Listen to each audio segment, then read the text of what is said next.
Bom dia, boa tarde, boa noite, galera! Uou!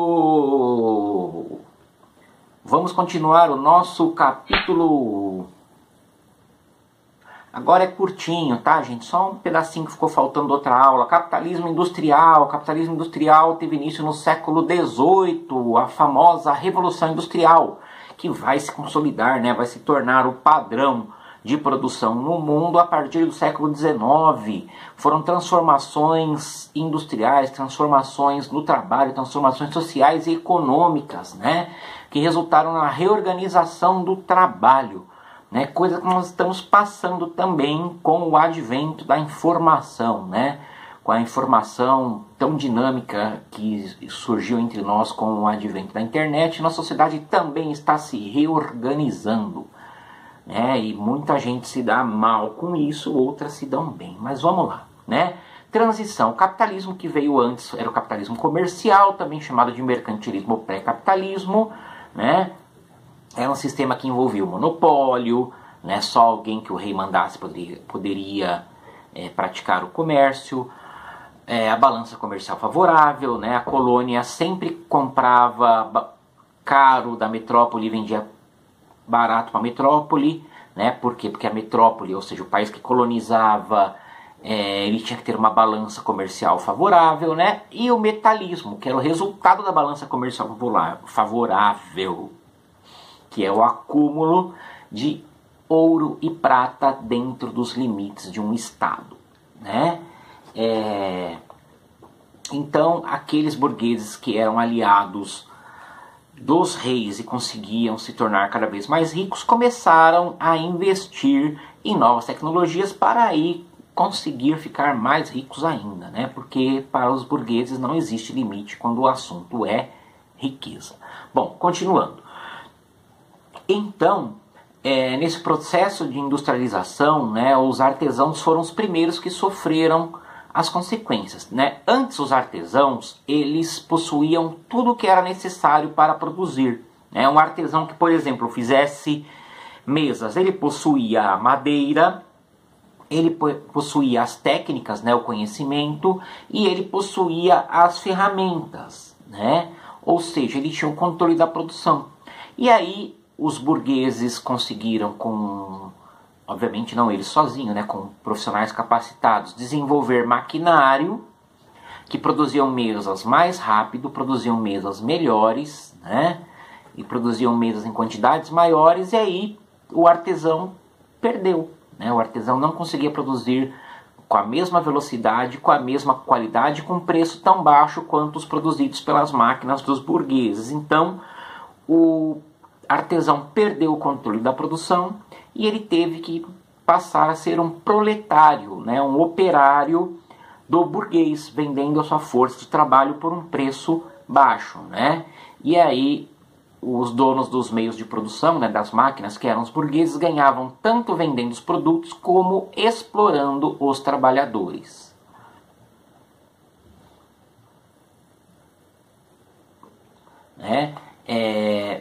Esse modo de produção industrial, ele também meio que, vamos dizer assim, ele emburrecia os trabalhadores. Por quê? Porque o trabalhador ele estava sempre numa monotonia. Houve uma divisão do trabalho, por exemplo, se alguém ver o filme Tempos Modernos do Charles Chaplin, é um filme mudo, é bacaninha e não é muito longo. Vocês poderiam ver, ou talvez eu coloque na semana que vem. Talvez eu coloque esse filme como opção para vocês assistirem na semana que vem. Mostra que o trabalhador ele fica sempre fazendo a mesma coisa na indústria, né? Por exemplo, um artesão ele dominava a arte de cortar a madeira, outra arte de lixar a madeira, de bater os pregos, os parafusos, fazer os encaixes, de pintar, de envernizar, várias coisas. O operário não, ele se especializa numa coisa só, né? Faz sempre a mesma função. E são funções que não são difíceis de aprender. O cara vai ficar sempre apertando o parafuso. A máquina faz o básico, vem quase tudo montado, passa na esteira e o operário só aperta o parafuso. Então, por isso, ele também já não ganha muito, né? E assim, fica aquela coisa. O trabalhador perdeu o controle da produção e não é estimulado intelectualmente, né? Essas transformações elas vão acontecer mais para o final do século XIX, tá? Elas vão começando a entrar de forma gradual, mas né, a indústria se torna realmente mecanizada na segunda metade do século XIX. Os trabalhadores dessa indústria que estava nascendo, eles tinham uma vida horrível. Eles passavam 12, 14, 16, 18, 20 horas dentro de uma indústria. É um absurdo. É um absurdo uma pessoa passar tanto tempo assim numa indústria. Não tinham equipamento de segurança, né? Mulheres e crianças ganhavam metade do salário de um homem. Por isso tinha os dois lados, né? O lado do machismo e da exploração das crianças, mas também o lado de que o homem ficava sem emprego, porque os burgueses preferiam contratar mulheres e crianças para pagar a metade do salário. Muitas crianças acabavam mutiladas, as crianças eram muito contratadas nessa indústria para puxar fiapo de tecido de lã que ficava embaixo das máquinas, né? A criança entrava embaixo da máquina. Era muito comum a criança perder o braço, não recebia nenhuma indenização por causa disso, e o resto da vida dessa criança, quando adulta, era continuar pedindo esmola, porque não ia conseguir trabalhar. Realmente uma tristeza. Os trabalhadores tiveram que se organizar muito para que essas coisas mudassem, mas a gente vai ver isso mais para frente, né? Bom, dali da segunda metade do século XIX foi surgindo o capitalismo monopolista financeiro. O que era isso? Era um capitalismo dos grandes grupos, né? Por exemplo, no petróleo, quem governava o mundo do petróleo, né? As indústrias de petróleo eram os Rockefeller dos Estados Unidos, né? Dos bancos. Tinha uma outra indústria também, das carnes, era a Swift, né? Então esses grupos eles acumulavam capitais e eles se esforçavam para controlar o mercado, né? Acumulando lucro. E aquilo, eles falavam tanto, né, que eram defensores do liberalismo do Adam Smith, que tinha que ter livre concorrência, mas quando esses burgueses tiveram o poder na mão, a primeira coisa que eles fizeram foi limitar o poder de concorrência, né? Foi limitar o poder de que outras pessoas pudessem concorrer com eles. Foram deixar o mercado totalmente sem chance para quem estava começando, né? Como hoje, você vai montar uma empresa pequena de televisores. Como é que você vai concorrer com a Philips? Como é que você vai concorrer com a LG? Como é que você vai concorrer com a Samsung? Né? Isso que eu ainda citei algumas. Chegou naquele momento, ali no segunda metade do século XIX, que uma empresa controlava o mercado mundial. Ou seja, os burgueses defendiam o liberalismo do Adam Smith para ter livre iniciativa e assim que possível fizeram um monopólio, que era justamente o que o Adam Smith condenava. E assim, esses capitalistas monopolistas eles organizaram 3 estratégias, né? Vamos ver aqui direitinho, né? Cartel. As empresas de um ramo, elas se unem para controlar esse ramo de atividade, né? E assim evita a concorrência por meio do controle de preços. Eu dou uma experiência própria. Eu, antes de ser professor, eu era comprador, olha só, muita gente não sabia disso. Eu era comprador antes de ser professor. Eu trabalhava numa empresa, a última empresa que eu trabalhei como comprador foi uma empresa de campainhas. Eu comprava fio de cobre para usar nessas campainhas. E o cobre que se usa aqui no Brasil, nos fios, né, principalmente os equipamentos eletrônicos, tem fio de cobre, né, elétrico e eletrônicos. Vem do Chile.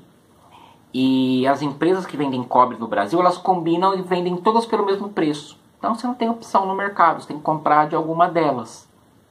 Todas vendem pelo mesmo preço, isso é o cartel. É proibido pela lei brasileira e pela lei de vários países, né? Mas até aí, né, as pessoas que têm dinheiro e influência sempre burlam as leis, né? Que mais? Trust.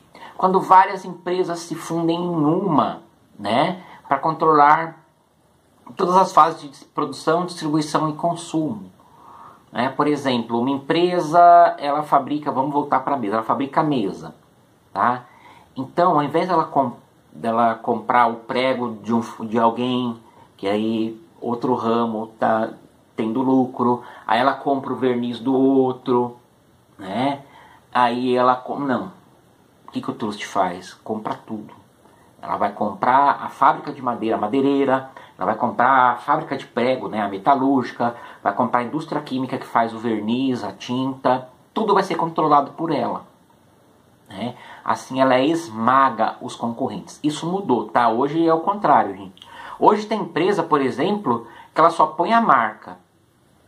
Né? Sei lá, tô chutando, mas é uma coisa que acontece. A Philips. A Philips ela não fabrica mais nada, por exemplo. Ela compra as peças dos diversos fabricantes que existem no mercado. Uma outra empresa monta para ela e coloca só o logo lá. Philips. Mas o mundo mudou muito. Nós estamos falando do século XIX.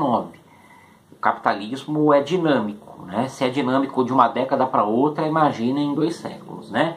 E a holding, uma grande empresa que controla outras menores. Né? Isso foi uma coisa que o Pão de Açúcar fez muito aqui no Brasil. O que o Pão de Açúcar fazia? Tinha mercados pequenos bons, com bons preços, o Pão de Açúcar ia lá e comprava. Fechava esses mercados e abria com outro nome. Antes chamavam Compre Bem, depois chamavam Barateiro, esses mercados que o Pão de Açúcar comprava.